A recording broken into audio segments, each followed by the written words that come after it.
Agosto de 2025, exatamente 9 horas e 23 minutos. Acertei? Os minutos também? Caraca, hein? Essa foi por pouco. Tudo bem. Na semana passada, então, nós falamos um pouco sobre as formas com que você pode ter uma lesão medular.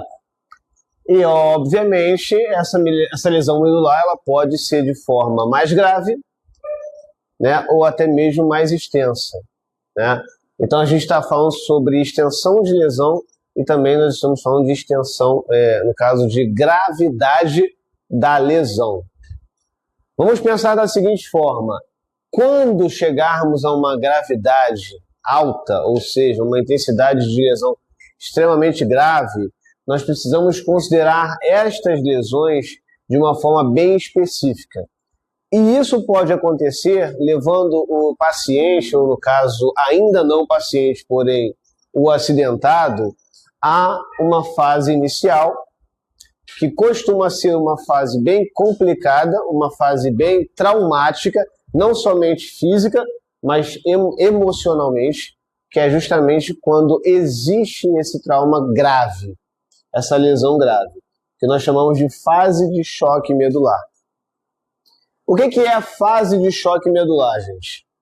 Fase de choque medular é quando, após você sofrer um acidente com uma gravidade bem extensa da medula, automaticamente, se é que eu posso utilizar essa terminologia, mas de forma imediata, a medula ela cessa a comunicação direta com o sistema nervoso central, o encéfalo. O que eu quero dizer com isso? Que qualquer tipo de recepção, percepção, né, sensibilidade, qualquer tipo de atividade motora, como é que você está, Grande? Belezinha? Qualquer tipo de estímulo, seja aferente ou eferente, ele é interrompido imediatamente. Isso é chamado, então, de fase de choque medular, tá? Vamos pensar o seguinte. Na casa de vocês estão lá utilizando o chuveiro elétrico. E o disjuntor não é um disjuntor apropriado para esse chuveiro elétrico. E aí, quando vocês ligam o chuveiro quentinho, nesse inverno que passou, a galera fez isso com o maior prazer. Imediatamente, esse chuveiro ligar, de repente, você escuta um barulho e esse barulho vem lá da caixa de distribuição. O disjuntor desarmou. Houve uma sobrecarga nesse disjuntor e imediatamente, ao momento dessa sobrecarga no chuveiro, bom dia, o disjuntor desarma. É a mesma coisa que vai acontecer durante a fase de choque medular. Houve um impacto, houve o trauma e a medula ela imediatamente cessa a comunicação com o sistema nervoso central. Essa fase ela pode durar entre 24 a 72 horas. Há casos onde esse tempo dura mais. O que quer dizer isso, gente? Durante esse momento, vários processos vão acontecer. Um deles é o processo de lesão das células adjacentes. E, obviamente, ao passo que você tem as lesões, você vai ter aí um comprometimento intersticial, ou seja, estas células lesionadas, essas células destruídas, elas começam a produzir determinadas proteínas, determinadas citocinas, que vão basicamente aumentar ali o teor osmótico naquela região. Bom dia! E aí, quando você tem esse teor osmótico acentuado, ou seja, você tem um edema sendo criado, você acaba desenvolvendo determinados problemas com relação à comunicação e à vascularização. Primeira vez, Grande? Seja bem-vindo, seu nome é? Lucas, vem de fora, vem da faculdade mesmo, daqui mesmo? Então, seja bem-vindo aí, meu nome é Carlos, beleza? Já me conhece? Já me conhecia? Só de nome. Espero que bem. Graças a Deus. -1 para botar na minha avaliação lá que eu não sou cordial. Bem, eu levei pro coração. Mas vamos lá. Então, basicamente, quando você tem essa criação de edema, você acaba tendo uma dificuldade de trânsito, seja ele vascular ou até mesmo seja licórico ou cefalorraquidiano. Tá? E toda vez que você tem um aumento de pressão e edema, óbvio, você acaba tendo algumas alterações um pouco mais exacerbadas. Que conforme esse paciente ele vai recebendo tratamento, vai recebendo um atendimento mais específico, essas mudanças, ou seja, essa gravidade, ela pode ser atenuada. O edema vai reduzindo, as vascularizações elas vão se reformando, e aí você pode ter aí a recuperação de parte do sistema nervoso funcionando, ok? Então vamos pensar da seguinte forma. No início você pode ter aí, né, zerada a função, seja sensorial, seja uma função motora. Conforme o edema vai reduzindo, você vai tendo então a real ideia da extensão ou da gravidade que esse paciente ele vai estar submetido, né? E aí você tem a segunda fase, que é a fase do automatismo medular, aonde aquilo que foi preservado, aquilo que não foi destruído, permanece levando as informações necessárias, tá? E aí, nesse caso, obviamente, bom dia, como é que você está, tranquilinho? Obviamente que nesse caso de automatismo medular, algumas funções elas começam a voltar. Sejam funções essas que vão gerar algum tipo de sequela, sejam funções essas reflexas, tá? E aí sim, pode falar, Carlos? Nesse caso,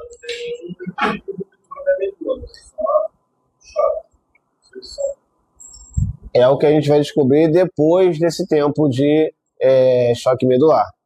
Você tem aí o edema, desliga tudo. Quando você inicia novamente a máquina, a gente vai ver quais foram os prejuízos, né? Então teve aí o disjuntor desarmou. Tem que esperar um pouquinho ele esfriar para verificar se foi apenas uma sobrecarga ou se de fato foi um disjuntor que não serve para aquela estrutura. Nesse caso aí a gente pode pensar numa sobrecarga. Esfriou o disjuntor, liga ele. Se ele continuar ligando e o chuveiro voltar a funcionar, beleza. Se ele continuar desarmando, nós temos aí um problema já de substituição desse disjuntor. Aqui a gente não tem como substituir a via, tá? No caso aí, tanto aferente quanto eferente. No momento que você tem o automatismo medular, é onde você vai começar a fazer testes neurológicos no paciente que ainda está internado, e a partir desses testes neurológicos, vocês vão começar a identificar aquilo que o paciente ainda tem ou aquilo que ele não tem mais, aquilo que foi perdido, seja sensorial, seja motor, certo? E para a gente considerar isso, a gente precisa lembrar de tudo aquilo que vocês estudaram em anatomia e neuroanatomia. É importante. Trabalhar a fisioterapia neurológica sem esse conhecimento é um pouco mais complicado, tá? Tá bom, Carlos. Aí você chega para mim e fala: se esse cara teve um problema justamente na medula, significa que acabou, já era para ele, certo? Não necessariamente, ok? A gente sabe, e aí a gente precisa voltar lá em neurofisiologia, a gente sabe que o sistema como um todo, o organismo como um todo, ele preconiza sempre a recuperação ou a regeneração de tecido, seja qual for. E a gente também sabe que quando se trata de um neurônio, quando esse neurônio morre, as informações obtidas por esse neurônio também vão embora. É uma fase importante para vocês entenderem, tá? Porque às vezes vocês vão comentar comigo: poxa, Carlos, eu tive relatos de uma pessoa que esqueceu as informações, esqueceu o nome dos filhos, ou esqueceu o nome do marido ou da esposa, e de repente voltou e recuperou todas essas informações, conseguiu lembrar novamente dessas informações. Se essa pessoa lembrar dessas informações, significa que aquele neurônio não tinha morrido, tá? Significa que aquele neurônio, por algum motivo, perdeu comunicação com outros neurônios que faziam essa associação, tá? E aí um parêntese bem grande, para que vocês entendam. Cada neurônio é um dispositivo de guardar informação. Então, cada neurônio vai ter a capacidade de guardar determinadas informações. Tendo isso em mente, se você conseguir recuperar essas informações depois, significa que aquele neurônio sempre esteve ali e ele nunca morreu, ele nunca foi destruído.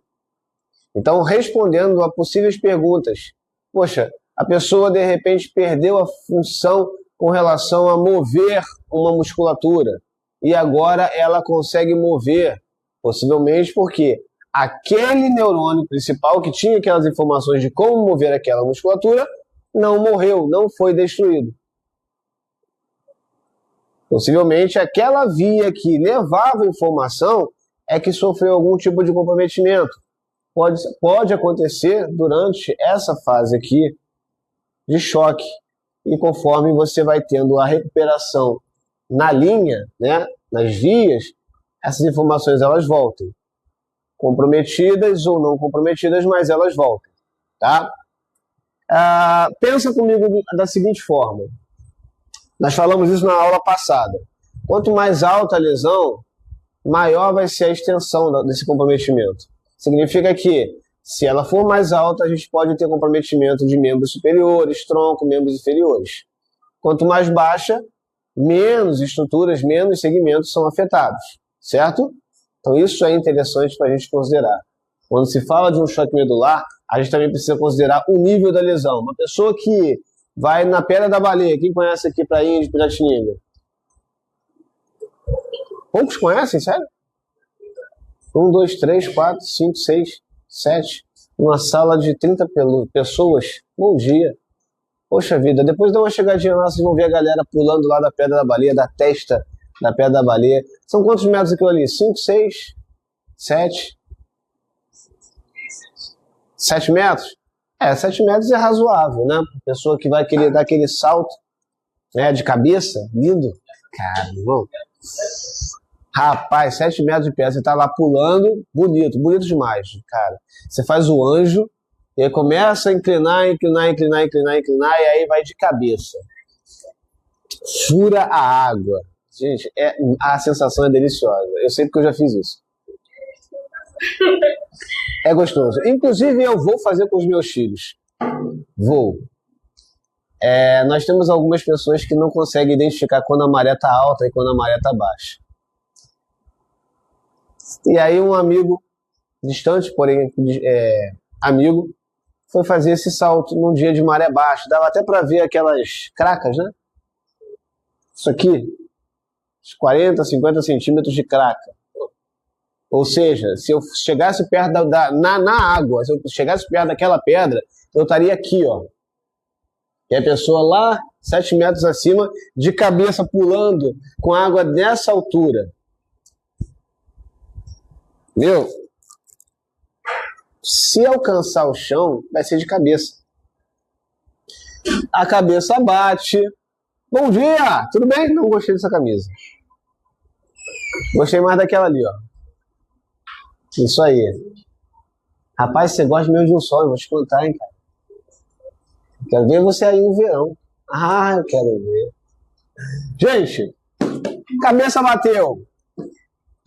Fez aquele hambúrguer, né? Você aperta, faz aquele hambúrguer e aí, de repente começa a fraturar as vértebras. Meu, o cara vai voltar para a superfície da água boiando. Vamos torcer para que ele consiga pelo menos boiar de barriga para cima. Normalmente não é assim. Normalmente o tórax traz e você fica ali com a cabeça para dentro d'água. Se não tiver nenhum amiguinho ali, meu, já era. Já era assim, morreu. Mas se tiver um amiguinho ali, traz para fora da água, né? Tenta manter as vias naturais e ajuda ele a respirar. Pode ser que ele volte a fazer alguma coisa, pode ser que ele fique tetraplégico, tá? Então, essa importância de entender o que pode acontecer traz aí algumas informações importantes, certo? Então, aqui, seguindo mais à frente, né? Falando sobre, então, a fisiopatologia, né? O que acontece durante esses traumas. A primeira coisa que nós comentamos foi exatamente o edema. Então, assim, quando você fala da lesão em si, inflamou, gerou citocinas, gerou outras enzimas que vão aumentar ali a quantidade de líquido, que vai gerar um edema. E um edema gera pressão. Já falamos sobre isso. Quando se fala de condição de esmagamento, a gente está falando exatamente sobre o que acontece durante o edema ou durante o processo de lesão, onde algumas estruturas ósseas ou até mesmo estruturas são deslocadas para o mesmo espaço onde essa medula se encontra. Então você pode gerar um esmagamento dessa medula. Se não for esmagamento, você pode ter algo um pouco mais complicado que isso, que é justamente quando você tem a secção dessas fibras, ou completa ou de forma parcial. E se ela é parcial, basicamente nós vamos ter aí algum tipo de função, porém nem todas. Se for completa, esquece. As funções elas são completamente desabilitadas. Se ela ficar depois de um tempo, né, recuperar a parte dela, nós vamos ter aí a condição de compressão e hemorragia. Então todas essas alterações elas podem ocasionar determinadas mudanças no que diz respeito às ações, sejam elas em percepção ou função motora. E aí, gente, o que nós podemos entender em relação a esse tipo de lesão? Passou-se esse tempo de choque medular, vem então a relação de automatismo da medula. É aquilo que vai ser reativo, ou seja, pode ser que aquela estrutura, de vez em quando, gere determinados espasmos. Pode ser que aquela estrutura desenvolva determinadas mioclonias. Ou pode ser que essa estrutura desenvolva determinados reflexos. Tá? E aí a gente precisa lembrar de reação, que é diferente de reflexo, tá, gente? Quando falamos de reflexo, falamos daquela função que ocorre entre tendão, medula e a musculatura do tendão envolvido. Estamos falando de reflexo. Quando falamos de reação, estamos falando de algo que tem a necessidade de ser elevado até os núcleos da base, as áreas do sistema nervoso central no encéfalo, para associação. Até aqui, vocês estão comigo? Tranquilo? Eu estou repetindo coisa que já foi falado para vocês ou a gente pode manter do jeito que está? Tá tranquilo mesmo? Beleza, então. Vamos lá. Bom dia! Lembrando para vocês, o que significa dizer reflexo tendinoso?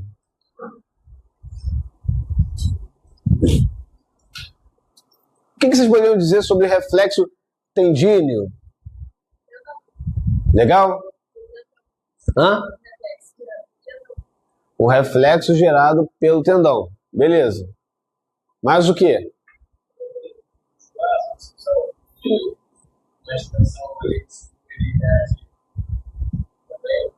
Nós estamos falando aí de propriocepção direta. Fuso muscular é algo um pouco mais superior, mas a gente vai falar sobre isso. Tá? No automatismo existe a ação do fuso muscular. Porém, nesse momento, eu estou preocupado com o reflexo tendinoso ou reflexo tendíneo. Tá? E é só para vocês entenderem. Tanto os fusos musculares quanto os órgãos tendinosos de Golgi são partes importantes no processo de propriocepção. Ok? Porém, estou querendo saber a respeito do reflexo patelar. Vocês compreendem como isso funciona? Não preciso falar sobre isso? Preciso? Então vamos lá. Reflexo tendinoso. Reflexo tendinoso, acontece mediante um estímulo direto no tendão. E esse estímulo no tendão vai gerar, então, uma condução aferente até a região central do sistema nervoso. E nesse caso, não estou nem falando do encéfalo, é algo medular. Ok? E, obviamente, as vias aferentes vão, né, juntamente com os seus neurônios associados, com os seus neurônios de interação, eles vão receber essa informação do tendão e imediatamente vão realizar um estímulo para outro neurônio que é chamado já de neurônio motor. E esse neurônio motor, ainda na medula, ele então vai conduzir essa função, esse estímulo, até a musculatura desse tendão específico. Nós chamamos isso de arco reflexo, certo? Então, assim, de forma bem prática, você vai fazer a avaliação do paciente para determinar se aquele paciente ainda tem esse tipo de reflexo, se ele tem esse tipo de reflexo. Você vai pedir para o paciente, exemplo, sentar na maca ou numa mesa específica, ok? Imagine que tem uma superfície e você pediu para o paciente sentar ali. Quando você estimula um dos tendões, e o mais comum, e aquele que até aparece nos seriados do Chaves, Chapolin Colorado, entre outros, é justamente o tendão patelar, né? É que o Kiko resolve pegar um martelo lá como é que é? Serralheiro, né? Não, serreiro? Como é que se chama? Que mexe com madeira? Marceneiro, isso. E aí pega aquele martelo lá, né? A marcenaria. Bom dia. E aí senta aí o martelo no joelho do indivíduo, né? E às vezes levanta demais, aí bate na cara do outro. Mas vamos para o que interessa. O cara tá lá, o cara é profissional, o cara consegue desenvolver habilidade de dar aquela percussão adequada, não aquela martelada, mas uma percussão adequada e bem direcionada no tendão, entre a patela e a tuberosidade da tíbia. Temos um tendão ali, alguns chamam de ligamento patelar, mas nós podemos chamar também de tendão infrapatelar, ou apenas tendão patelar. E aí você vai e gera uma percussão. Olha só o que aconteceu com minha perna. Gente, não fui eu, tá? Quer dizer, fui eu, mas eu não quis fazer isso. Eu simplesmente fiz a percussão e houve a extensão. Eu deformei o tendão. Existem receptores no tendão, chamados de OTGs, os famosos órgãos tendinosos de Golgi, e ao ser percutido, esses receptores, eles são deformados, enviando então o estímulo lá para a região, para o nível medular específico daquela inervação. Quando isso acontece, obviamente você tem o quê? A resposta, o arco, porque forma uma curva muito rápida dentro da medula naquele nível, uma resposta para aquele mesmo músculo do tendão, o quadríceps, por exemplo. Então, uma ação motora é realizada imediata no quadríceps. Então, você tem como identificar um reflexo tendinoso, e aí, nesse caso, seria o reflexo patelar, através de uma percussão no tendão que você quer ver resposta muscular. O interessante desse tipo de resposta, ou melhor, desse reflexo, é que qualquer lesão acima pode ser visualizada por esse estímulo. Se a lesão for cervical, eu posso ter reflexo, arco reflexo tendinoso.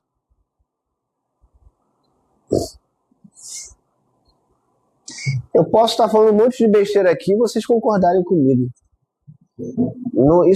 Esse é o bom de ser professor, né? Eu falo qualquer besteira para vocês e vocês concordam comigo ou não. Né? Mas ué. Claro que sim. Posso falar qualquer coisa aqui, cara. Vocês estão quietinhos, na boa. É só vocês replicarem isso na prova, não é? Então vamos lá, gente. Vamos pensar comigo, né? A lesão ela é lá em cima, né? E aí eu gero um reflexo patelar aqui. Com a lesão lá em cima, existe esse reflexo patelar? Já começamos a ver pessoas já com vontade de participar. Isso é legal. Sim, não vai valer nota, tá, gente?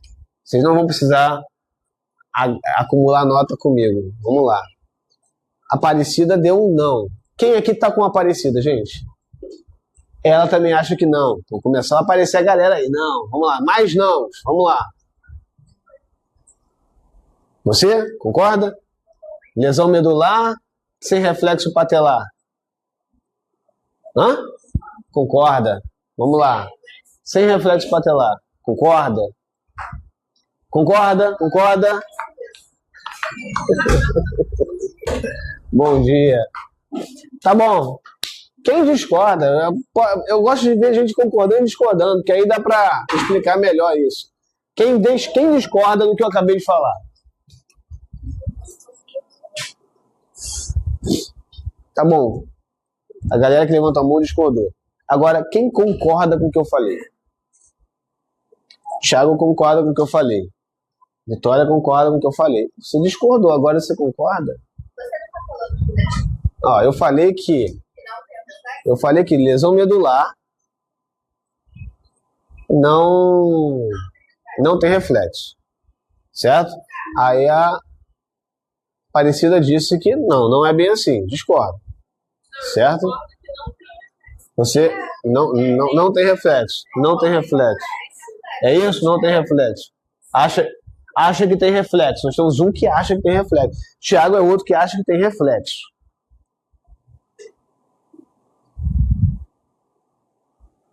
E aí, como é que fica agora?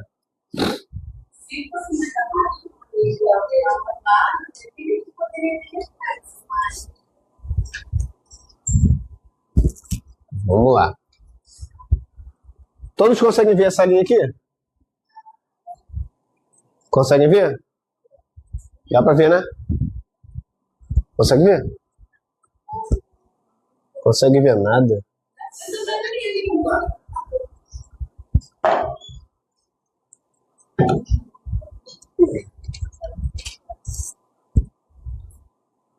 Vocês conseguem ver essa linha?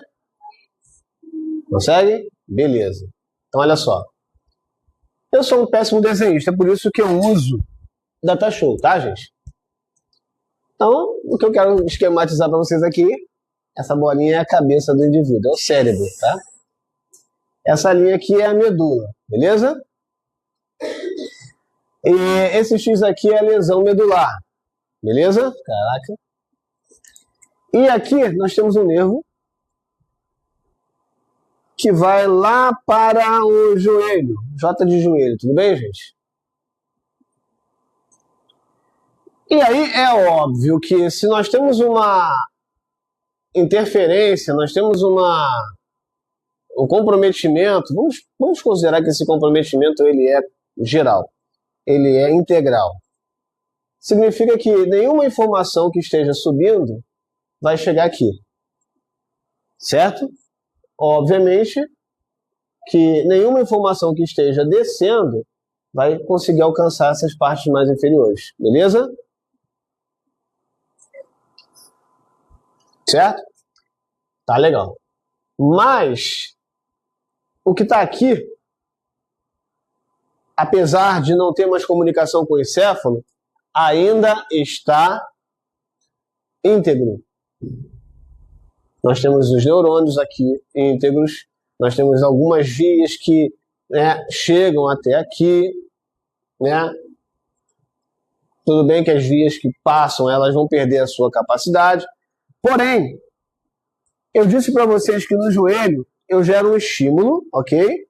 Então, eu vou botar aqui S de sensitivo e aqui embaixo vou botar M de motor, ok? E o joelho, no caso, é o nosso foco principal. Digamos que eu gere uma percussão no tendão patelar. Ela vai chegar até essa região. Nessa região, nós temos células inteiras, células íntegras, ok? Aonde uma informação que chegue até essa medula vai ser discutida, vai ser processada nessa região, certo? E aí eu falei que existe um neurôniozinho bem aqui, que ele vai receber essa informação e ele tem uma capacidade de transmitir essa informação para um outro neurônio que vai levar, né? Vou botar aqui o neurônio sensitivo, né? A informação chegou até esse neurônio ele vai transmitir esse estímulo para um outro neurônio que está íntegro. E esse neurônio ele vai ser estimulado a ponto de conduzir uma informação. Uma informação motora. Veja bem, o nome disso aqui é arco reflexo. Ok? Arco reflexo. Então significa que se o paciente ele tem uma medula, uma lesão medular lá em cima, eu posso ou não posso ter esse mecanismo aqui? Pode.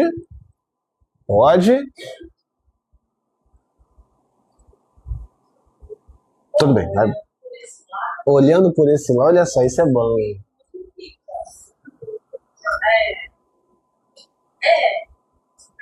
Olhando por esse lado. É bom discordar. É bom discordar. Né? Na multidão de conselhos que a gente tem sabedoria. Vamos lá. Você conseguiu assimilar isso? Muda de ideia? Muda?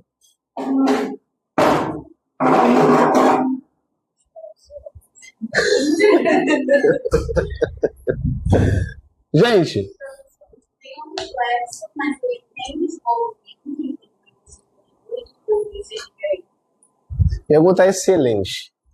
Olha só, ela perguntou, tá, eu tenho reflexo, então significa que, mesmo com a lesão lá em cima, vai ter movimento aqui? A resposta mais crua, né, mais nua e crua que eu posso dar é sim, vai ter.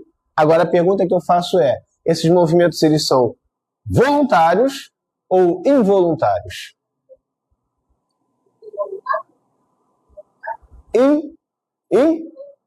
Involuntários foi o que você falou? Não tem o que é. É um mecanismo, né? Esse mecanismo ele existe aí para proteger a nossa musculatura, principalmente de eventuais lesões. Então, assim, cada vez que você anda, cada vez que você gera um movimento, sua musculatura, ela sofre um alongamento, ela tensiona o tendão, e para que essa musculatura não rompa de vez, é importante que a cada tensionamento, cada mudança na tensão daquele tendão, ele gere esse tipo de contração. Nesse caso aqui, nós temos um reflexo para fazer a manutenção dessa musculatura, tá? Não estamos nem falando de tônus, tá? Estamos falando de uma reação, um reflexo, algo que acontece e para. Estimulou o tendão, aconteceu. Parou de estimular o tendão, para de acontecer. Tá? Beleza. E se a lesão fosse exatamente aqui? Haveria um arco reflexo? A lesão sendo aqui. Haveria esse arco reflexo ou não? A lesão destruiu essa célula aqui, ó, que comunica a célula sensorial com a célula motora. Não teria, né? Não teria. Então, observe como é importante a gente identificar uma lesão medular e quais são as alterações que isso pode acontecer. Uma lesão medular aqui em cima pode, dependendo da região, da extensão, ela pode comprometer reflexos tendinosos ou reflexos tendíneos naquele nível. Mas níveis mais abaixo, eles podem permanecer íntegros. Tá? Então isso a gente precisa considerar. Mesmo sem força suficiente para realizar a movimentação. É um reflexo. É um reflexo. Estamos considerando uma lesão completa aqui em cima, ou seja, o sistema nervoso central não tem capacidade nenhuma de fazer a musculatura estender o joelho. Mas, por conta de um estímulo tendinoso, esse joelho vai fazer lá a sua contração. Dependendo do tipo de estímulo sensorial, dependendo do tipo de estímulo motor, ele pode contrair pouco, pode contrair muito. Aí nós chamamos isso de hiperreflexia, hiporreflexia, arreflexia. Então, o hiper vem de muito estímulo. Então, a pessoa pode dar aquele chute forte. Hipo vem de pouco. Então, às vezes, você gera uma percussãozinha lá e ele gera uma pequena contração. Ou arreflexia, quando você estimula o tendão e não existe contração nenhuma acontecendo. Isso pode acontecer por uma lesão no local, naquele nível específico daquela região. Certo? Entendeu? Tranquilo?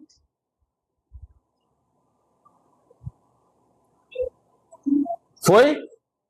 Beleza. Thiago, quer acrescentar alguma coisa? Seu nome? Desculpa. Lucas, quer acrescentar alguma coisa? Agora vamos falar sobre reação. A reação é um pouco mais interessante. Porque a reação vai depender do sistema nervoso central. Ok? Ou seja, se não existe comunicação aqui, possivelmente nós estamos falando de uma mudança nas condições. E aí deixa eu apagar essa imagem, porque eu acredito que, cara, isso aí não dá para botar numa apostila, não. Se eu quiser fazer um e-book, isso aqui é a última coisa que eu faria por vocês. Eu preciso, para ontem, fazer uma aula de desenho para poder criar um e-book maneiro para mandar para vocês aí estudarem. Eu vou chegar lá, gente. Eu vou chegar lá. Quem sabe vocês não me ajudam com essa iniciação científica aí? Não? Como não? Vocês já estão no 6º período, não é isso? Pô, vocês já podem fazer artigo à vontade. Inclusive, eu já atualizei lá o AVA de vocês, hein? Para vocês entrarem lá no formuláriozinho, para vocês fazerem a iniciação científica. Prestem atenção no que está escrito lá, hein? Por favor. Então, voltando aqui, vamos falar sobre algumas alterações, algumas condições semiológicas. O quadro clínico. O quadro clínico ele pode ser plégico ou parético, tá? Estamos falando de uma plegia ou de uma paresia. E aí, quando a gente fala de uma plegia ou uma paresia, é importante a gente ter ideia do que significa plegia e o que significa paresia. Bom dia! Vocês têm razão. A gente vai precisar de uma nova sala.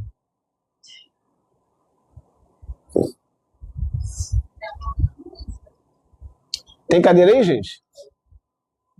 Tem uma cadeira ali, ó. 2. Show. Mais alguma? Tá. Então, os próximos que entrarem...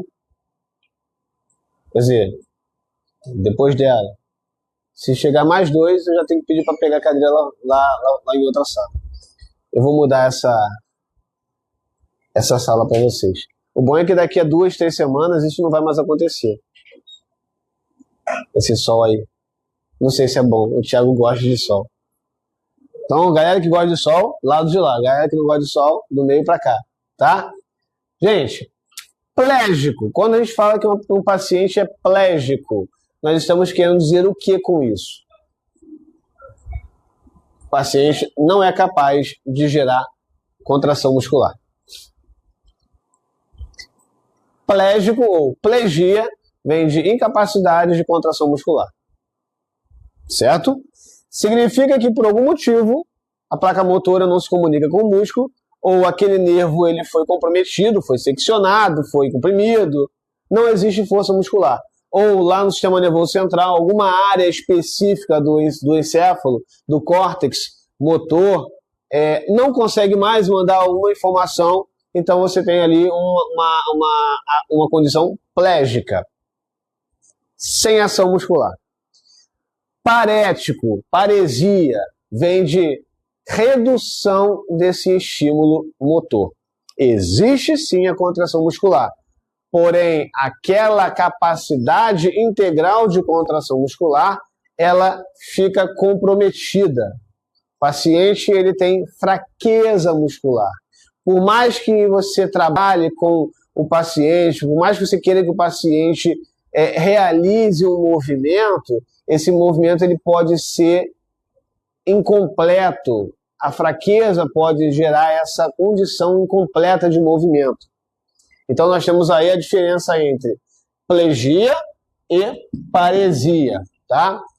Quando falamos de trofismo, nós podemos gerar uma condição de trofismo aumentado, que não é o caso aqui, não está sendo explicado isso, que é a hipertrofia.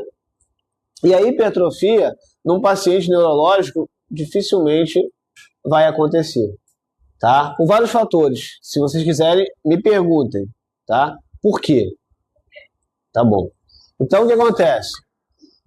Quando você fala de trofismo, de hipertrofismo, você fala da capacidade que aquela célula tem de ampliar o seu tamanho, ok? E o que é necessário para que aquela célula aumente seu tamanho? Quais são as demandas que uma célula precisa para aumentar o tamanho dela? Eu não estou dizendo que ela vai se multiplicar, eu estou dizendo que a célula ela vai aumentar o seu tamanho, ok? Quais são as variáveis para isso? Primeira coisa, a intensidade de estímulo que você precisa gerar para aquela fibra, certo? É uma coisa, mas não é só isso. Além da intensidade de estímulo, o qual essa intensidade é capaz de ultrapassar o limite de força daquela célula. E a coisa mais importante, após ultrapassar o limite, sofremos um breakdown. A célula sofre microtraumas, microlesões. E após esse breakdown, processo anti-inflamatório, você tem então a reconstrução daquela célula de forma mais aprimorada.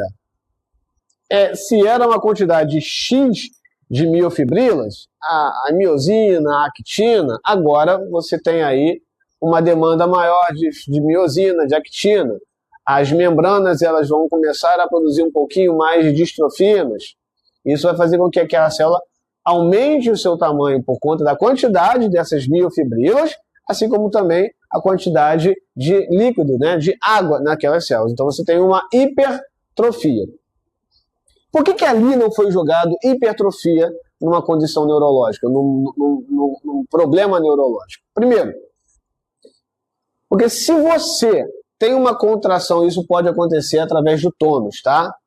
Se você tem um tônus, uma hipertonia. Se você gera uma contração, uma intensidade de tônus, mas você não permite que essa mesma célula se recupere, respire, há de lembrar que qualquer célula em contração, para que ela consiga fazer o metabolismo, ela depende lá da glicose. Se falhar a glicose, ela vai precisar de outras vias, né? Por exemplo, a oxidativa, aonde demanda oxigênio. A contração, enquanto a célula estiver em contração, não existe troca. Não existe ali a respiração celular. Mas, Cielo, eu estou falando alguma besteira? Então eu estou certo no que eu estou falando. Ela é educadora física. Por conta disso, eu não posso, né, me dar ao luxo de falar o que eu penso, o que eu acho. Eu preciso, né, consultar as fontes. Thiago, eu estou falando alguma besteira? Vocês têm liberdade de me corrigir, vocês sabem disso. Eu aprendo com vocês. Enquanto vocês concordarem comigo, eu vou ficar apenas com essa minha informação. Mais nada. E eu gosto quando alguém discorda de mim, porque aí eu penso diferente. Entendeu? Então, por favor, mantenha esse padrão aí, pelo menos comigo. Tá? Eu dou essa liberdade.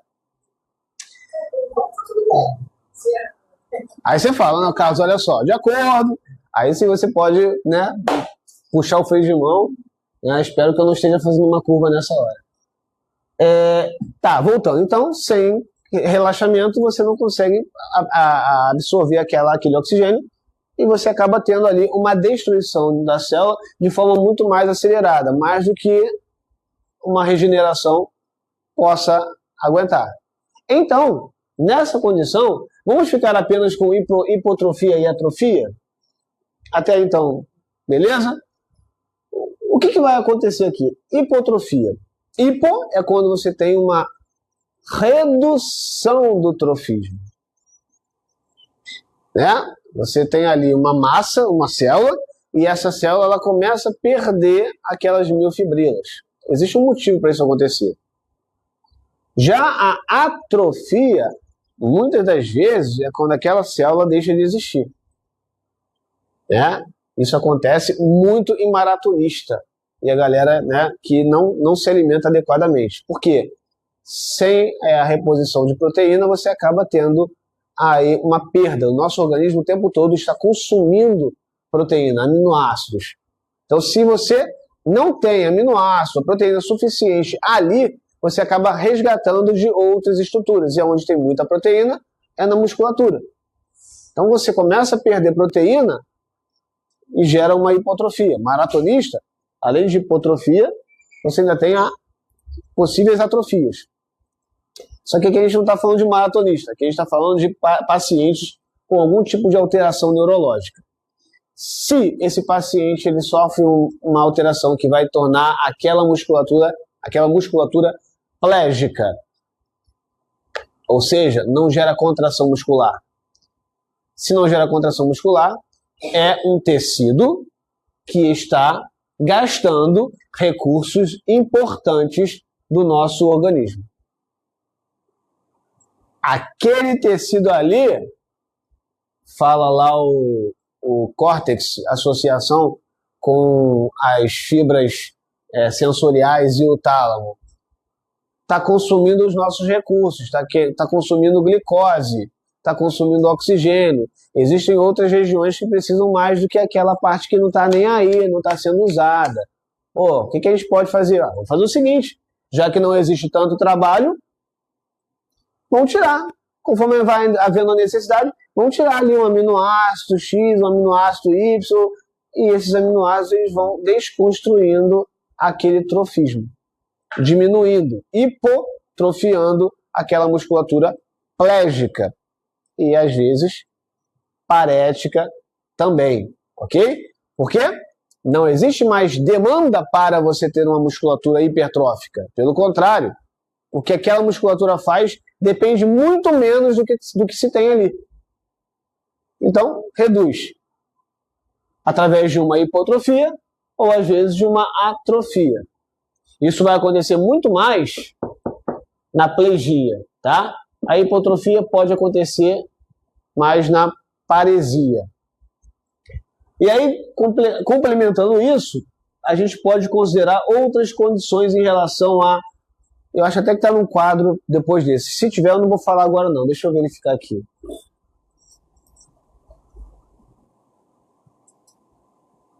Não. Vamos lá. Está aqui. Quando você tem uma lesão a nível cervical, tá?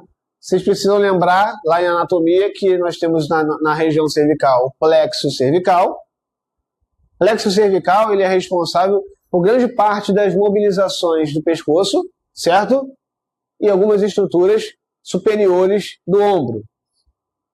Tá? Além de algumas outras estruturas nervosas dos nervos faciais, ou melhor, dos nervos cranianos. Então, o plexo cervical, quando você tem um comprometimento cervical, ele pode comprometer a mobilidade do pescoço para baixo. Tá? Então, quando você tem essa questão, a paresia ou a plegia, ela vai ser relacionada à questão de quantos segmentos vão de fato sofrerem com isso. Então, você tem aí a lesão de plexo cervical, a lesão da coluna cervical, dependendo da altura, é morte, tá, gente? Pegou C3 para cima, meu irmão, as chances do paciente conseguir se manter vivo sem auxílio é muito grande.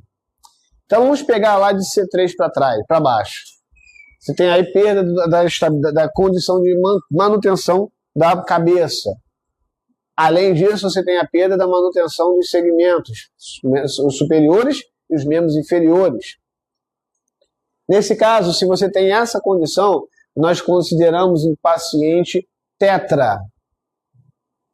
tetraplégico ou tetraparético, ok? Se por acaso a lesão ela não for tão extensa, mas ela for parcial, pode ser que você tenha algum tipo de mobilidade, mesmo que fraca. Nessas condições, nós vamos ter um paciente com uma tetraparesia, ou seja, algumas musculaturas ainda se comprometem em gerar ação, mesmo que de forma mais reduzida.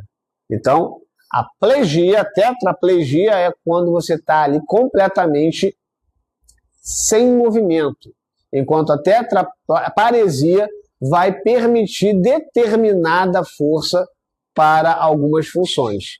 Não a força normal, mas uma força muito mais reduzida. Tá? Tá, Carlos, e se por acaso o paciente sofrer uma lesão a nível lombar? Uma lesão a nível lombar compromete mais as regiões de pelve, né, períneo e membros inferiores. Então, para pacientes com lesões lombares, níveis lombares, esses pacientes eles podem ter aí uma paralisia, ok? Porque vai pegar apenas membros inferiores, ou uma paresia. Ela não é completa, ela não é de todos os membros, é somente dos membros inferiores. Então você tem uma paralisia ou uma paresia. Pacientes que são cadeirantes, por exemplo, jogadores, por exemplo, pacientes que andam em cadeira de roda e conseguem se locomover, são paralíticos, né? São PCDs com paralisia relacionadas ao nível específico, para baixo, ou paréticos. Podem até andar com muleta, podem até andar com algum tipo de equipamento que forneça a força que ele não tem completamente. Então nós temos essa situação, ok? Já falei sobre arreflexia, hiporreflexia e hiperreflexia, certo? Posso passar isso aqui, né? Com relação às vias sensoriais, nós temos aí a condição de anestesia, sem sensibilidade. Você pode tocar a pessoa, agulhar a pessoa e a pessoa não vai sentir nada. Então nós temos aqui um indivíduo anestésico, tá? De repente, anestesia, aquele medicamento que o pessoal toma para cirurgia, vem disso, né? Anestesia. A pessoa não sentiu o que está acontecendo ali, tá? É diferente de sedativo. Hipoestesia, no caso aí, a pessoa sente alguma coisa, mas não consegue definir muito bem o que é. Eu posso simplesmente apertar a mão da pessoa com toda a minha força. Tá sentindo dor? Ela tá hipoestésica. Mentira. Agora você tá sentindo dor. Eu que fingi que eu apertei. Então, assim, durante os estímulos, uma pincelada, uma agulhada, ela vai dizer para você, olha, eu senti alguma coisa aqui. Você me deu uma cutucada. Não doeu, eu não senti muito bem o que é, mas eu senti que você tocou aqui, você mexeu. Hipoestesia. Em alguns casos... Oi? É bem parcial. Ou você tem a anestesia completa, lesão completa ali, ou você tem uma hipoestesia, ou seja, houve algum tipo de comprometimento, mas ainda existe a condição dessa informação chegar até o sistema nervoso central.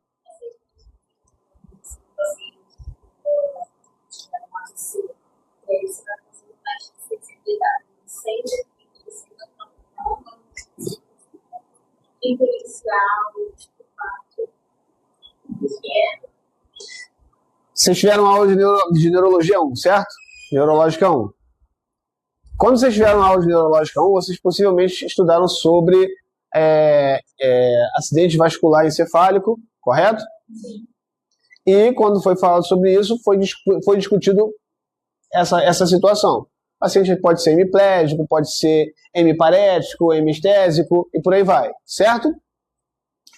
Por que eu estou perguntando isso? Porque em fisioterapia neurológica 1, isso pode acontecer também, só que a níveis de córtex. Então, quando você tem uma lesão no córtex, por exemplo, um acidente vascular, né, isso pode acontecer. O paciente ele pode desenvolver padrões e dentro desses padrões a sensibilidade pode ser comprometida. A parte motora vai ser comprometida. Não como uma lesão de medula, mas de uma forma um pouco mais diferenciada. Não podemos esquecer que o encéfalo, falei na primeira aula, o encéfalo, se houver uma lesão no encéfalo, vamos pensar do lado direito do encéfalo, necessariamente muitas das informações elas vão decursar, ou seja, elas vão sair do hemisfério direito do cérebro e vão para o dimídio esquerdo do paciente. Então, nessa condição, o paciente ele vai ter uma hemiplegia, ou uma hemiparesia, ou uma hemiestesia. Certo? E aí sim, você pode ter as mesmas condições. Só que vocês precisam discernir o que é uma lesão do encéfalo do que é uma lesão medular. Tá? Numa lesão medular, você vai ter os comprometimentos daquele nível para baixo. Normalmente, dos dois lados. Uma lesão encefálica pode acontecer dos dois lados, mas normalmente, comumente, é mais de um dimídio do que de outro. Certo? Vocês estão comigo, galera? Perfeito. O que pode acontecer também? Dores que basicamente vão aparecer sem nenhum tipo de explicação. Né? Nós chamamos isso aí de dor neuropática.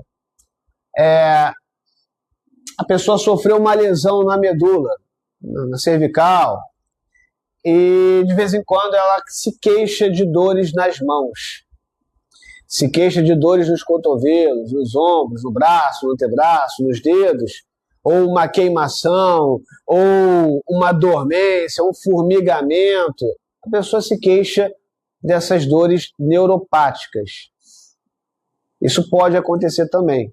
Uma vez que você comprometeu as regiões, né, da medula, você vai ter aí falta de sensibilidade ou diminuição da sensibilidade, você vai ter falta de força ou diminuição de força, e você ainda pode ter aí algum tipo de dor, porque aquelas vias elas foram lesionadas e por algum motivo foi criado ali um terminal sensorial relativo ou relacionado às extremidades.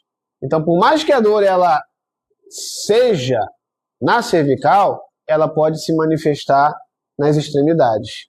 Então, essas são chamadas de dores neuropáticas.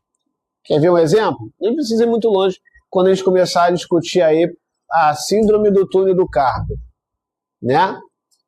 Que não tem nada a ver com lesão medular. Desculpa. A síndrome do túnel do carpo é uma lesão do sistema nervoso periférico. É o nervo mediano. Nós, inclusive, vamos falar sobre ele. Se você tem uma lesão aqui, um desgaste ou uma estenose dos túneis do carpo, é bem possível que esse paciente ele comece a sentir ou dores ou dormências na mão. Mas a lesão está aqui. E ela está manifestando em outra área. Inclusive, galera, projeto de iniciação científica é exatamente dentro desse contexto. Ok? Para a galera que quer fazer. As dores que se manifestam em outras regiões. A causa é a síndrome no túnel do carpo, mas a sensação ela é localizada na palma da mão, é localizada na ponta dos dedos. Podemos falar sobre síndrome do túnel do carpo nos nossos na nossa iniciação científica? Podemos. Às vezes, você tem aí uma lesão cervical e você começa a sentir as regiões do braço. Então, a gente pode falar nesse projeto de iniciação científica sobre estas causas cervicais que manifestam dores nas regiões periféricas. Então, fica a dica aí para quem quer participar do projeto, tá? Seguindo. Alguma dúvida até agora? Respondi a sua pergunta, Aparecida. 100%? 100%? Então tá bom. Alterações autonômicas. Quando falamos de alterações autonômicas, estamos falando das alterações que ocorrem no sistema nervoso autônomo. E aí falamos de sistema parasimpático, sistema simpático. Frequência respiratória pode sofrer alteração. O paciente pode perder a capacidade de respirar sozinho. A gente sabe que durante o sono nós respiramos inconscientemente, ok? Ninguém fica dormindo pensando que precisa puxar o ar e soltar o ar, puxar o ar e soltar o ar. Então isso tem relação com o sistema nervoso autônomo. Assim como o nosso coração. Ele bate não porque a gente está lá, bate. Átrio, ventrículo, átrio, ventrículo, átrio, ventrículo, átrio, ventrículo. Mais devagar, átrio, ventrículo, átrio, ventrículo, átrio, ventrículo. Não, estou muito cansado. Átrio, ventrículo, átrio, ventrículo. A gente não fica pensando nisso. Simplesmente acontece. Sistema nervoso autônomo. Então, se por acaso houver algum tipo de comprometimento, normalmente é um pouco mais próximo do bulbo, tá, gente? Tronco encefálico. Isso vocês estudaram no semestre passado. Se houver algum tipo de comprometimento nessa região, pode ser que o coração ele venha a parar. Pode ser que ele venha a ter algum tipo de disfunção. Isso vai acontecer. Caso outras coisas podem acontecer, cara, com relação ao sistema autônomo, alterações autonômicas, a gente não pode esquecer que a deglutição a gente estimula através da região da língua e da região da glote para que o esôfago faça a contração sem sem o nosso comprometimento, para que o estômago faça os seus movimentos. Viu? Minha sensibilidade está boa se ele apertou forte. Sem que a gente perceba esses movimentos do estômago. Depois vai para o duodeno, vai para o intestino delgado, contrações peristálticas acontecendo o tempo todo, intestino grosso, o pâncreas secretando suco pancreático, o fígado secretando bile através da vesícula biliar, nós temos o próprio intestino secretando substâncias para fazer a digestão. Tudo isso é autônomo. Nós precisamos do sistema nervoso autônomo para que haja essa função. E se você tem lesões relacionadas à cervical, é bem possível que esse sistema comprometa o sistema respiratório, comprometa o sistema cardiovascular, principalmente sistema digestório, em alguns casos aí o sistema excretor-urinário. Então, o básico é entender que o sistema autônomo ele vai trabalhar nas vísceras, e as vísceras, obviamente, tem informações que passam pela coluna, pela medula. Então, o sistema nervoso autônomo também pode sofrer algum tipo de alteração, seja mais estimulado para o simpático ou mais estimulado para o parasimpático. Carlos, por que você fala mais estimulado para o simpático, já que o parasimpático normalmente inibe? Porque para você sofrer uma inibição, você precisa estimular essa inibição. Certo? Certo? Complicou? Complicou? Vamos lá.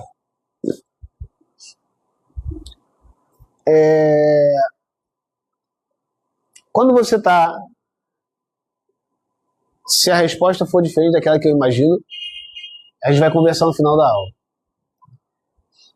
Quem aqui pratica esporte? Esporte mesmo. Vamos lá. Carol, com essa camisa feia aí. Que tipo de esporte você pratica? Tá, vamos pro CrossFit. Beleza. Por favor, pensa bem o que você vai falar, tá?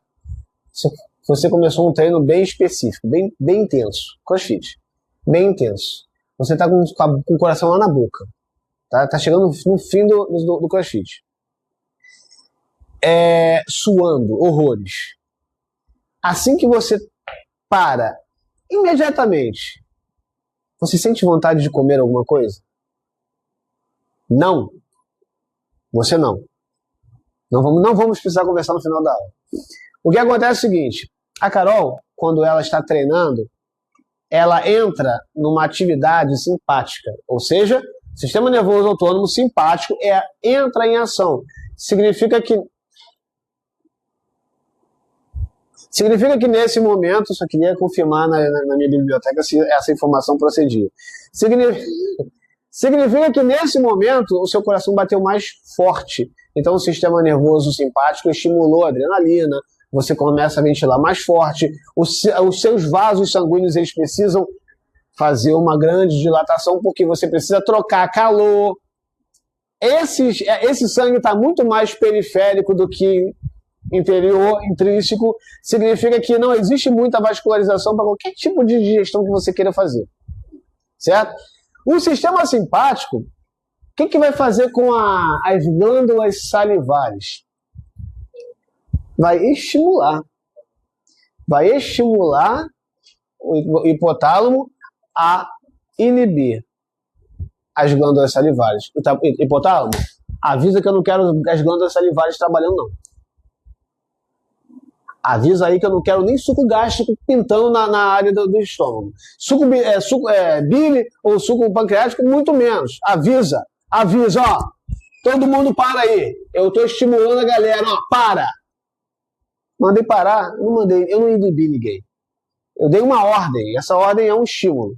E, obviamente, você vai fazer exatamente o que eu mandar. Para! Já no sistema autônomo parasimpático, você diretamente vai dizer, ó, nesse momento, ó, relaxa. Para de mandar adrenalina lá pro coração, para o sistema sanguíneo. Ó, Otávio, para de enviar essas informações. Deixa o estômago trabalhar. Deixa o estômago acionar. Então, é isso. Você estimula para inibir. E inibe para estimular. Ok? Então, o sistema nervoso autônomo, ele basicamente vai trabalhar mantendo o que nós chamamos de homeostase, fisiologia. A homeostase está o tempo todo ali. Está calor, sistema nervoso simpático e parasimpático está equilibrando a temperatura do seu corpo com o ambiente. Está frio? A mesma coisa vai acontecer. O negócio é manter as condições ideais para que o nosso corpo trabalhe da melhor forma possível. É o sistema nervoso autônomo trabalhando. Foi? Show de bola. Alterações respiratórias. Já falamos. Certo? Bexiga neurogênica, eu acredito que nós já temos entendido. Se houver alguma lesão a nível medular e for uma região onde o nervo que estimula a micção seja comprometida, pode ser que esse paciente acabe sofrendo ou de uma incontinência urinária, e aí a pessoa não vai perceber que está urinando, só quando começar a perceber a água, né, aparecendo, ou pode ser que, dependendo do tipo de lesão, esse paciente não consiga relaxar o esfíncter. Então você tem aí uma continência urinária. O paciente não consegue urinar. A bexiga enche, fica dolorido. Toda vez que tenta fazer alguma coisa, não consegue. Às vezes sai só uma gotinha ou outra. Então a bexiga neurogênica, ela é um problema que pode ser considerado, principalmente em lesões medulares, de forma incontinente. Tá? Se houver algum outro tipo de problema relacionado ao sistema nervoso autônomo, pode ser que ela não permita a liberação da urina. Mas isso aí são casos e casos. Ok? Tudo bem, gente? Disfunção sexual, da mesma forma, tá, gente? Tá funcionando, né? A disfunção sexual, você pode gerar aí você pode sofrer aí uma alteração na sensibilidade, seja homem, seja mulher. tá? A ereção, ela não depende, a mulher e o homem, os dois têm ereção, tá, gente? Os dois sofrem ereção. A diferença é que, para os homens, isso fica mais evidente. Para a mulher, não. O clitóris, ele sofre ereção. Essas ereções, elas não são necessariamente sensoriais, tá? Você não precisa do sistema nervoso sensorial para sofrer essa ereção. Essa ereção, ela vai ocorrer basicamente por uma quantidade de sangue que chega até a região. Então é o sangue que basicamente faz isso. Porém, se houver a necessidade de uma ereção por estimulação sexual, pode ser que essa ereção não ocorra pela falta de estímulo ou falta de excitação dessas regiões sensorial. Ok? Então, pela condição sensorial, pode-se sofrer aí uma perda, né, na ação de ereção. Então, você vai precisar fazer com que essa ereção aconteça por outras vias. Seja uma lambidinha na orelha, seja uma fala meio safadinha, seja qualquer coisa que possa fazer a pessoa começar a preparar o equipamento aí de escalar a parede. Porém, sensorialmente falando, podemos ter algumas disfunções. Na ejaculação, tá? Tanto do homem quanto da mulher, isso também pode ser comprometido de forma motora, tá? Então, fica aí, vale essa informação. Nós estamos bem com o horário, isso é bom. Bem, já aqui nós podemos classificar de forma mais interessante, tá? Olha só, esse padrão, ele é um padrão que é bem utilizado. Nós, no Brasil, utilizamos muito esse padrão, tá? E em outros lugares também nós vamos ter essas classificações em relação à lesão medular. Quando se fala de padrão e, obviamente, classificação, nós precisamos levar em consideração 4 tipos, como nós falamos anteriormente. Nível neurológico, tá? Ou seja, o nível aonde sofremos a lesão. A lesão foi em C3, C4. Para que ser tão agressivo, né? C4. A lesão foi em C4. Nível neurológico, C4. Nível motor. Vamos dificultar um pouquinho? Vamos voltar para cá. Nível neurológico, L2. Lesão, nível de L2. Beleza. Tá. Nível motor. A lesão aconteceu na L2. Mas quais são as raízes, ou quais são os nervos espinhais que serão comprometidos? Lembra que há mudança no crescimento? Crescimento, né, ósseo, crescimento do músculo esquelético, e o crescimento da medula é bem diferente. O músculo esquelético continua crescendo. Então, em vez da medula liberar as raízes de forma linear, no mesmo nível, ela pode começar a sofrer uma inclinação. Então, naquela região de lesão, L2, você tem nervos que saem mais abaixo. Eles podem sair por outras vias, por outros forames intervertebrais, L4, L5, por exemplo. Então, essas que saem mais abaixo, nós vamos considerar o nível motor.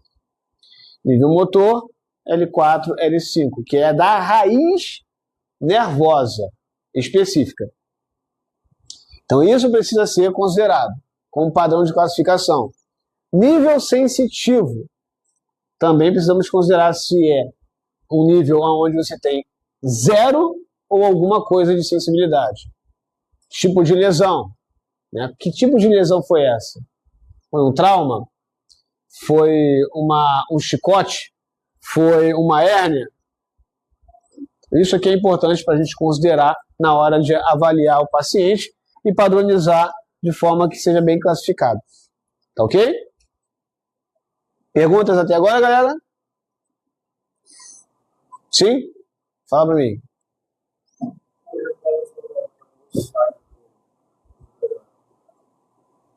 Esse? Fala aí. caso desses corpos mínimos, existe alguma possibilidade na parte de o paciente sofrer uma hiperestesia? Existe. O que acontece é o seguinte, uma lesão ela vai gerar alteração ali naquele tecido, tá? Você já ouviu falar em neuroma? Neuroma é quando você tem um crescimento exacerbado de um determinado nervo, né, ou uma terminação. Imagine que essa lesão ocorra exatamente a nível da lesão. Essa alteração ocorra no nível da lesão. Aquelas formações, elas podem gerar na região, ou próximo da região, uma hiperestimulação, que pode gerar uma hiperestesia. E aí, nessa hiperestesia, qualquer toque que você dê no paciente, o paciente pode sentir. Não é tão comum, mas pode acontecer. Uma hiperestesia, tá? Elas são bem comuns em pacientes amputados. Ou pacientes com secção completa de um nervo periférico. Elas são bem comuns em pacientes assim. Já ouviram falar em membro fantasma? Mais ou menos por aí. Você amputa a mão, não tem a mão esquerda, e aí você relata, olha, eu estou sentindo uma coceira na mão, ou estou sentindo uma dor nos dedos das mãos, absurdo. Nos dedos da mão, absurdo. Ou seja, o nervo que chegaria até os segmentos, os dedos, ele gerou ali uma proliferação de neuroma, e os nervos que chegariam até a mão, eles basicamente se limitam ao coto. Então você às vezes toca no coto desse paciente e parece que aquela região vai mandar uma informação lá para o córtex sensorial dizendo, olha, estão mexendo na sua mão. Por isso mesmo fantasma. A área cortical, a representação cortical está lá em cima. O que era do córtex, né, o que era representação cortical da mão, continua lá em cima. Então qualquer estímulo que você gere na região do coto, ou na região próxima, pode de forma enganosa fazer com que o cérebro entenda que a mão está sendo tocada, que a mão está com algum tipo de dor. Isso é comum, né? Dependendo de como você faz ali toda a cirurgia do paciente, no caso, como é feito a cirurgia do paciente. Então você tem aí essas hiperestesias, ou até mesmo por membros fantasmas. Era isso? É interessante fazer perguntas, questionamentos, porque isso fica registrado, está sendo registrado. Então, mais tarde, quando vocês tiverem dúvida, vocês podem correr para esse tipo de informação. Vocês conseguem ler daí o que está aqui? Esse material eu prometo, Rebeca. Eu prometo não deixar passar dessa semana. Eu prometo disponibilizar esse material para vocês, tá? Todos vocês já estão no grupo do WhatsApp? Não? Entra lá no AVA, clica no grupo. Ou isso, tá? Lucas, mesma coisa. Eu vou deixar disponível no AVA. Por mais que digam para eu fazer no AVA, eu acho que pelo WhatsApp é tudo mais rápido, né? Então, assim, vamos ver se a gente consegue se comunicar. Aqui nós vamos falar sobre os miótomos, gente. E eu não vou pedir para vocês gravarem isso, tá? Não vou pedir para vocês gravarem isso, mas eu vou comentar com vocês, tá? Quantos slides nós temos aí?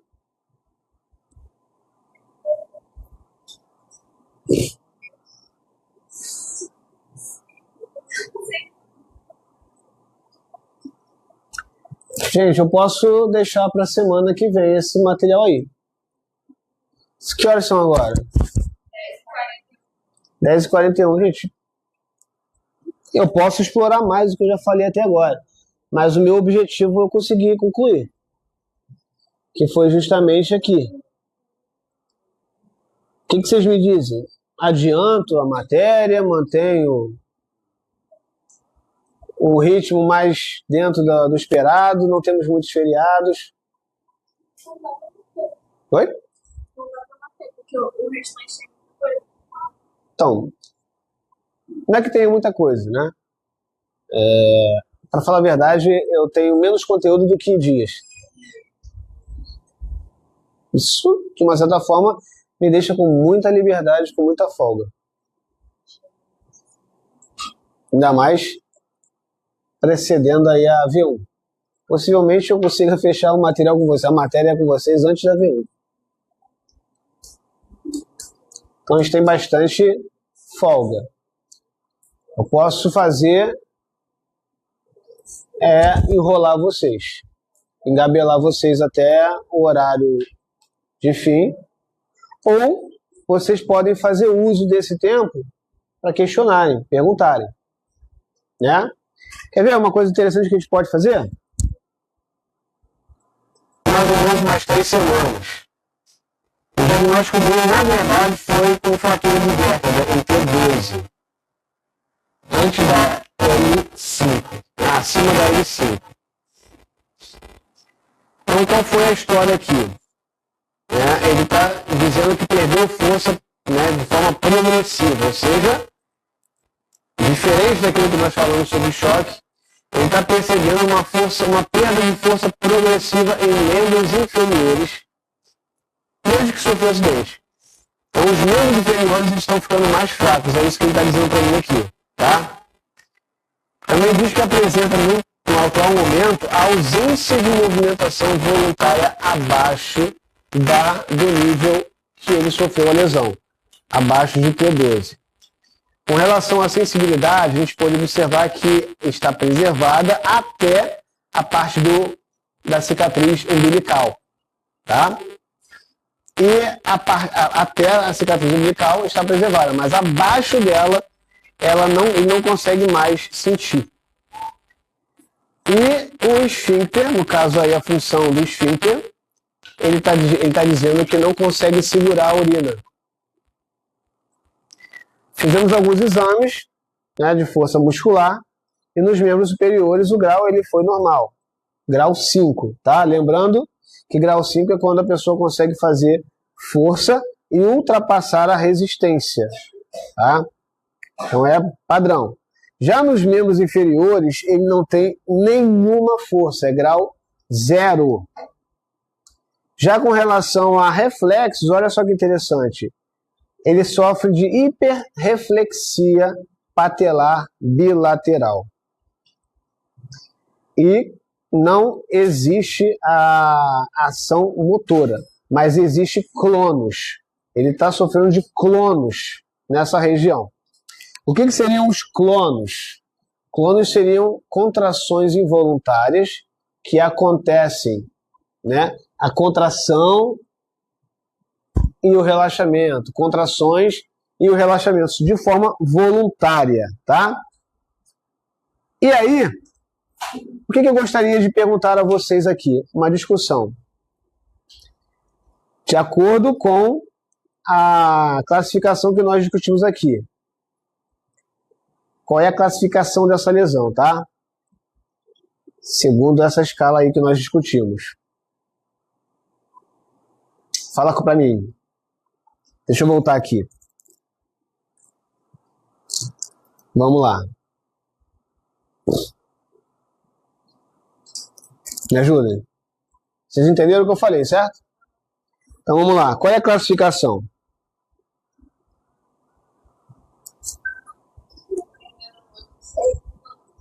T12, beleza.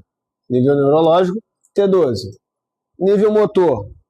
Lembra do que eu falei a respeito das condições de membros inferiores? Então, nível neurológico dos membros inferiores. Entre L2 e L3. Exatamente a nível da cicatriz umbilical. L2, L3. Então, nós temos aí o nível motor. E o nível sensitivo também. L2, L3. Tipo de lesão, nós temos aí um trauma, uma fratura vertebral. Ok? Então, essa é a classificação da lesão de acordo com a escala ASA. tá? Então vamos lá. Quais as complicações imediatas e tardias podem surgir? Aí, galera, a gente precisa lembrar de outras áreas, tá, gente? Então, quais as complicações, como tá aqui, tá? Se vocês quiserem que eu mande para vocês em PDF depois esse estudo, tá? Eu acho até que pode ser pergunta de prova, a gente pode eu já posso mandar para vocês de uma forma mais bonitinha e tal, beleza? Quais as complicações imediatas? Complicações imediatas, galera. Ó, estamos falando de 3 semanas já de lesão, tá? Complicações imediatas.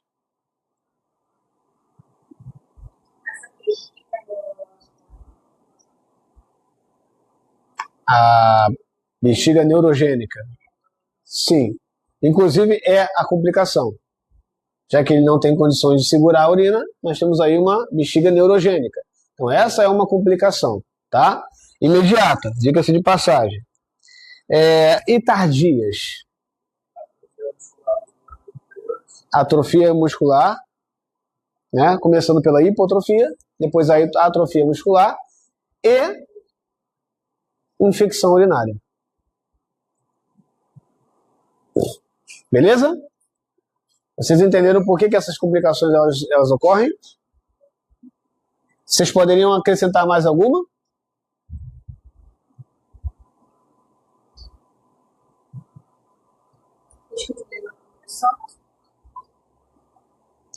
Risco de lesão por pressão.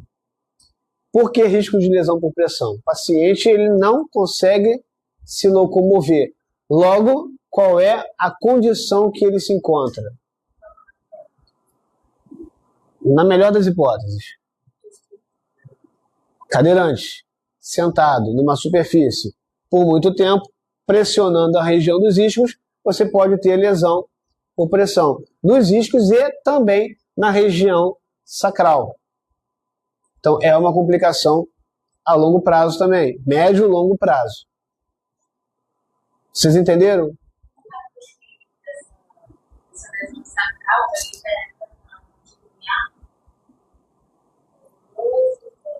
Não. Por que você tem essa lesão por pressão, gente? A lesão por pressão, ela acontece porque, como eu falei, né, da mesma forma que você tem a contração ou a falta dela, se você tem a falta da contração, ou melhor, se tem a contração muscular durante esse tempo de contração, enquanto houver contração, aquela fibra ela fica completamente vedada a receber oxigênio. Mas se você senta numa superfície, coloca a região sacral, o isquio, aquele tempo que você ficar sentado é um tempo que você tem uma hipovascularização, você tem uma avascularização. Não chega sangue, não chega oxigênio, não chega nutriente, então aquele tecido ele começa a sofrer isquemia. E quanto mais tempo ele vai sofrendo essa isquemia, mais próximo de uma lesão celular, de uma morte celular, vai ocorrendo. Se essa morte ocorre, você ali naquele momento começa a ter um processo inflamatório que se manter esse tipo de lesão, você vai tendo uma abrangência. Ela começa mais hiperemiada, depois disso ela começa a criar algum tipo de lesão mais evidenciada. Se isso não for contornado, você começa a ter aberturas, feridas abertas, e essa inflamação ela vai gerando necrose do tecido, e isso vai se aprofundando, gerando uma gravidade grande em relação a esse paciente. Então, é o tipo de paciente cadeirante que normalmente você vai observar, está sentado na cadeira de roda, ele vai simplesmente, de vez em quando, levantar um pouquinho. Ele tem aqui ação de membros superiores, então ele levanta um pouquinho, né, para poder permitir a circulação da região. E depois ele volta. Se ele tem condição de fazer isso, é importante que de vez em quando ele use os braços para poder fazer esse tipo de movimentação. Você permite que essa lesão por pressão seja evitada. Então é algo para se trabalhar com o paciente, né? E aí parte da criatividade do profissional trabalhar sobre isso. Entendeu qual é a situação Da lesão por pressão? Muito bem colocado, viu? Tem experiência nessa área? Hã? Só 11 anos. Muito bom, só 11 anos. Que estratégias fisioterapêuticas iniciais seriam indicadas? Iniciais. Cara, que pergunta boa. Eu vou usar ela.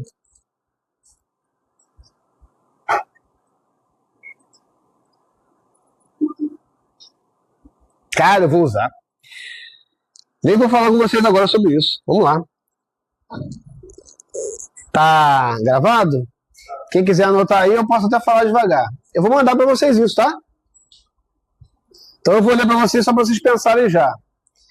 Que estratégias fisioterapêuticas iniciais seriam indicadas? Uma pergunta boa, hein? Outra. Como trabalhar, inclusive nós já falamos aqui, já começamos a falar sobre algumas coisas a respeito. Como trabalhar a prevenção de complicações respiratórias, circulatórias e musculoesqueléticas. Outra aqui. Como trabalhar a prevenção de complicações respiratórias, circulatórias e musculoesqueléticas. Eu sabia que eu tinha um caso clínico desse. Circulatórias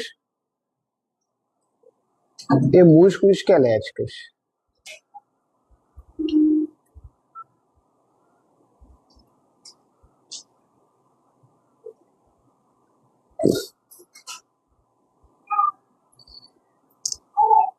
Qual o prognóstico funcional desse paciente?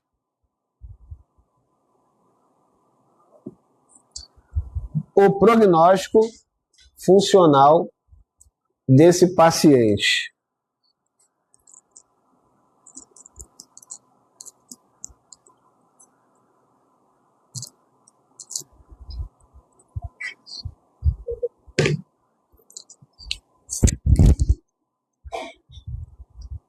Vocês lembram o que significa prognóstico, né, gente? Mestre dos mestres! Que honra! É para liberar? Tudo bem, turma? É para liberar a turma também? Depois precisa ver contigo. Você me mandou minhas coisas lá, mas eu tenho que ver onde é que tá de novo que você me mandou. Tudo bem, amor? Tá com a carinha de sono? É? Tá muito pesado as suas coisas aí, meu filho? Tá nada? Tá, gente, pô, fala sério. Dessa vez tá de parabéns, você dá outra coisa. Não, agora do Flamengo. Ah, isso é. Mula bala é fácil pra nós. Eu também gostei.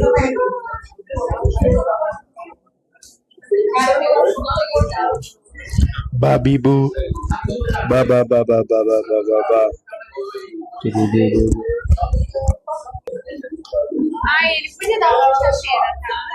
Eu também, eu vou dar gente. Vou mandar para vocês uma PDF